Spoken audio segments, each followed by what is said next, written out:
This is Dr. Marla Hamburger from the Department of Neurology, Epilepsy Division at the Columbia University Irving Medical Center.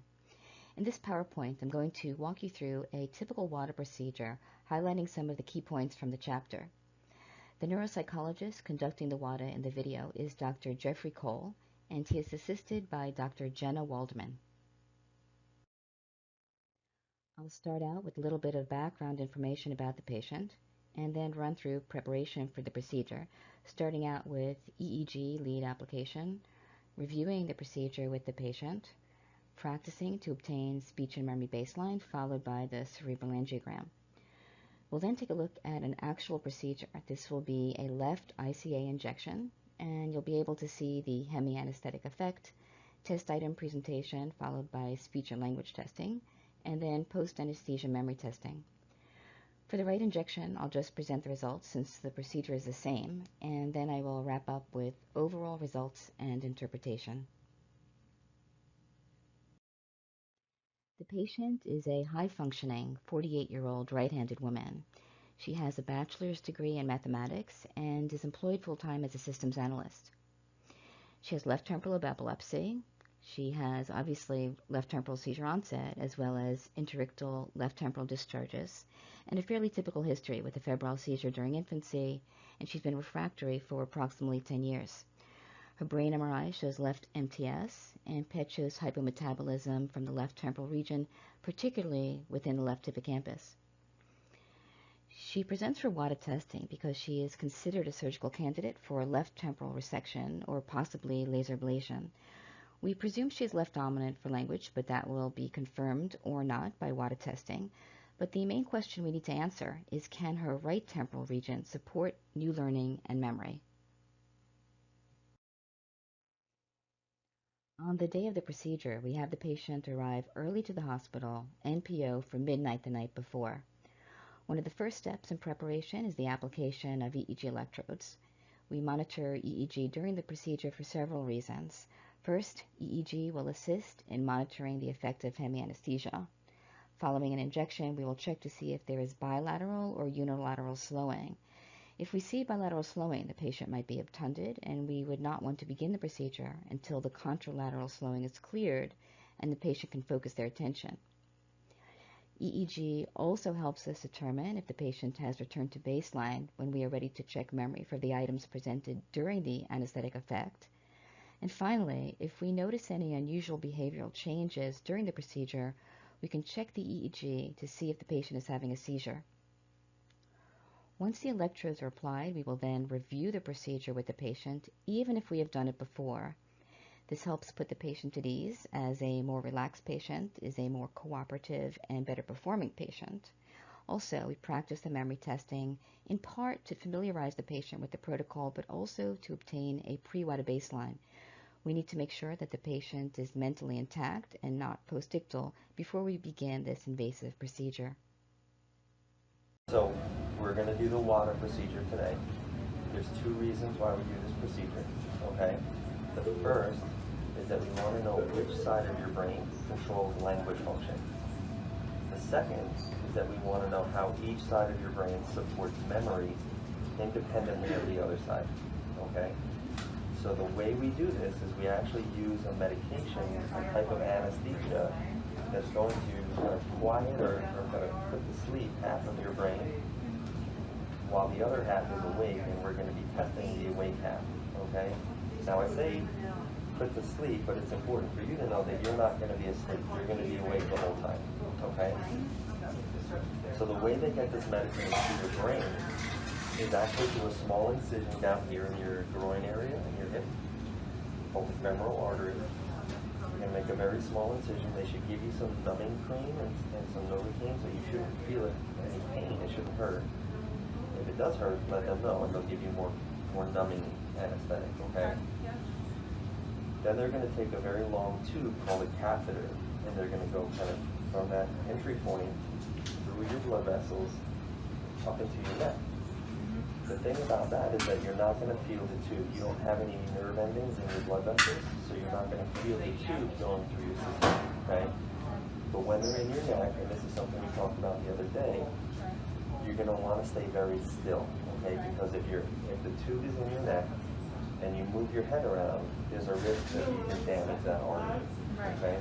So they're going to say to you, stay still, don't move, don't breathe, don't swallow, and they're going to take a fancy picture, kind of like an x-ray of the blood vessels in your brain, okay?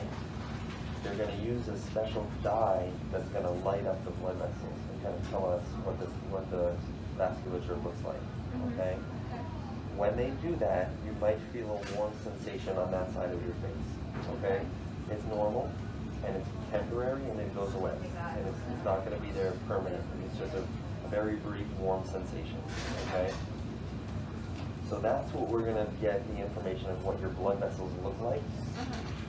Then they're going to call me and my team into the room to do the actual testing, okay?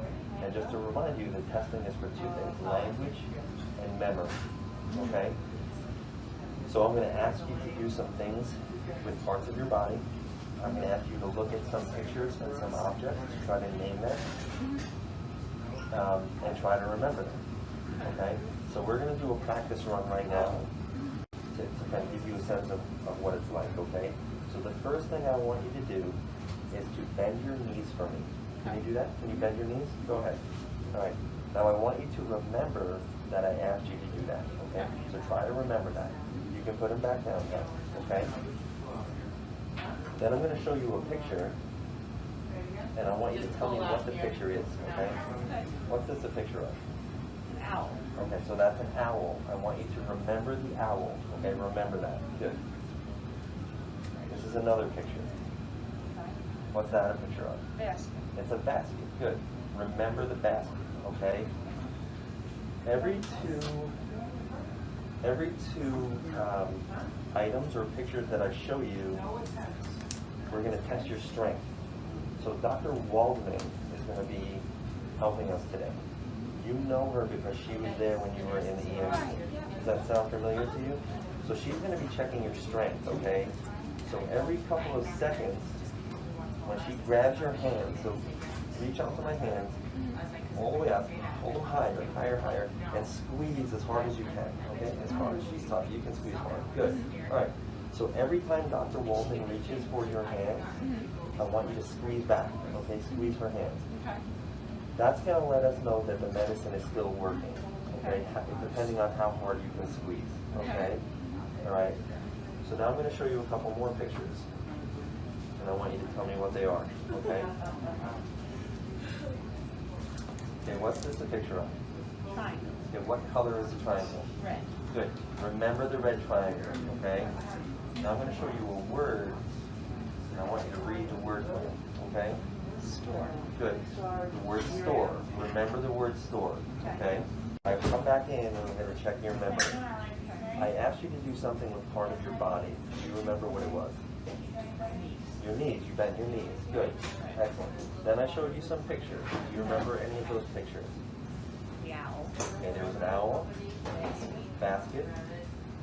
What else? Triangle. What color was the triangle? Red. Good. Red triangle. And then there was a word. Store. The word store. Good. So that's great. You remembered all by yourself. That's fine. And that might happen in the room, but it might not happen in the room. You might not remember things all by yourself, and that's okay, because what I'll do is show you some choices, and I'll ask you to pick which one you saw. So for example, I might say, let's say you didn't remember this one. I might say, which item on this choice, of these four choices, which one did I show you before? Right. So go ahead and tell me which one I showed you before. Basket. The basket. So when we do the multiple choice, I'm going to ask you how sure you are. I'm going to say, are you very sure? Are you kind of medium sure? Or are you completely guessing? Okay? And that's going to give me more information about your memory. Okay? Following practice, the patient is taken into the radiology suite. The neuroradiologist will use a transfemoral approach, threading the catheter using fluoroscopy up into the internal carotid artery. Before injecting the anesthesia, which in this case will be methotrexate, a cerebral angiogram is performed for two purposes. First, we need to make sure that there is no unusual vasculature so that we're not injecting the brainstem, for example, or any other areas that we would not want to anesthetize. And second, we want to see whether or the extent to which there's cross-filling to the contralateral hemisphere. In this case, you can see that filling is very much unilateral, which bodes well for the procedure. The next few slides will show a video of a left ICA injection. You'll notice that the examiner stands ipsilateral to the patient to accommodate the heminopia. The patient will begin counting, and at the count of 5, the injection begins. A few seconds later, you'll see that the patient becomes hemiparetic, and since this is the dominant hemisphere, the patient will become aphasic. The anesthetic effect is monitored throughout the procedure using grip strength and EEG, although EEG is off camera. So let's keep our hands up.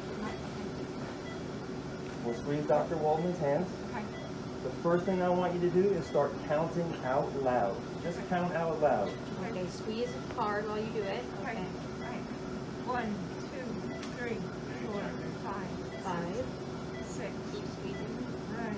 4. Squeeze, squeeze. 0. Okay. All right. Your thumb. Okay. Point to your nose. Point to your nose. Debbie, look here. You guys can come down. Say tie. This is it. Remember the tie. Good. What's this? Okay, rabbit. Remember the rabbit. Give me a strength, please. Squeeze. Squeeze. 0. Okay, look here. Okay, she's tracking. Okay, we have a dollar. Say dollar. Remember the dollar. Okay. What's this? Okay, we have a comb. Say comb. Okay, remember the comb. Strength, please. Squeeze. Squeeze. 0. Okay. Debbie, look here. Look here. Okay. You see the train? Say train. Okay, remember the train. Good, she's tracking the whole time. Look here. Okay, we're tracking, we're looking. This is a balloon. Say balloon. Okay, remember the balloon. Strength, please. Squeeze. 0. Okay, look here. Look here, she's tracking still. Good tracking, all right? This doesn't have a name, it's just a shape, okay? Remember the shape. Okay, strength, please. Squeeze. Squeeze. 0. Okay, good. All right. Repeat after me. The dog chased the cat.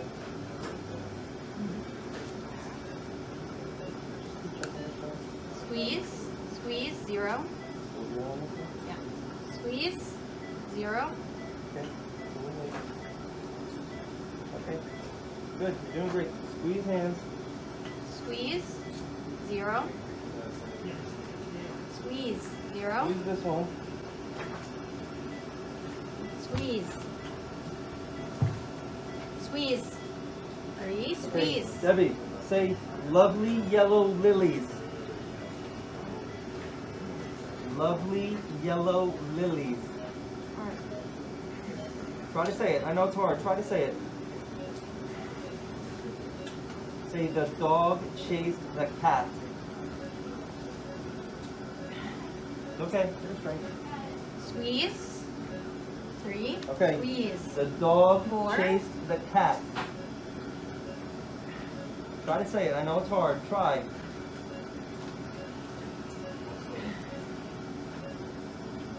Say I like pizza.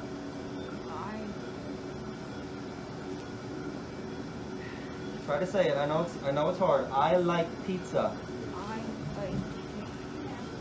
Okay, so we got a paraphasia. All right. Yeah. Lovely yellow lilies. Go ahead. Lovely yellow lilies. Okay, that's fine. I know it's hard. I know it's hard. Just Squeeze. Arms up. Squeeze. 4. 5. Squeeze. 5. Okay, try it one more time. Lovely yellow lilies.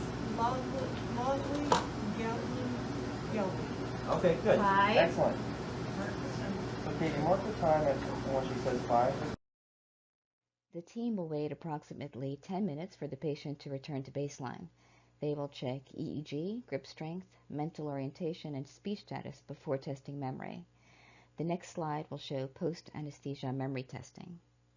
Okay. Did you feel like you had any trouble talking or speaking? Yeah, I think I did. You did? Okay. Yeah. Did any part of your body feel weaker than usual?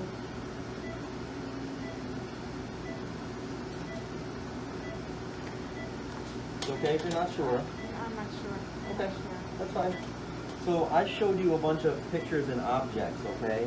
I want to see if you remember any of them off the bat. Do you remember any of the pictures I showed you? You were looking right at them. I was looking at the side. It would have helped if I could look straight on. I was Yeah, looking at the that's side. okay. No, people normally look to the side a little bit, so that's fine. Do you remember any of the objects that I showed you or the pictures? Oh boy. It's also fun. All such a pause? Okay, I'll give you some choices, okay? I showed you one of these. Yeah, it was a tie. Okay, how sure are you? Very sure? Medium sure? I'm very sure. You're very sure with the tie? Okay. I also showed you one of these. It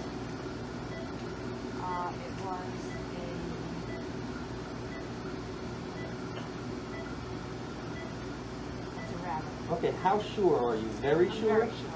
You're very sure with the rabbit? Okay. All right. Then I showed you. Hang on for 1 second. Okay, look at all 4 of these things, okay? Make sure you see all 4 of them. I showed you one of these things. Dollar. Okay, how sure are you? Very sure, medium sure, or guessing? Very sure. Very sure? Okay. Okay, look at all 4 of these. I showed you one of these. Comb. Okay, how sure? Very sure, medium? Very sure. Very sure with the comb? Okay. Then I showed you one of these. It was the train. Okay, how sure? Very Very sure with the train? Okay. Showed you one of these. Oh.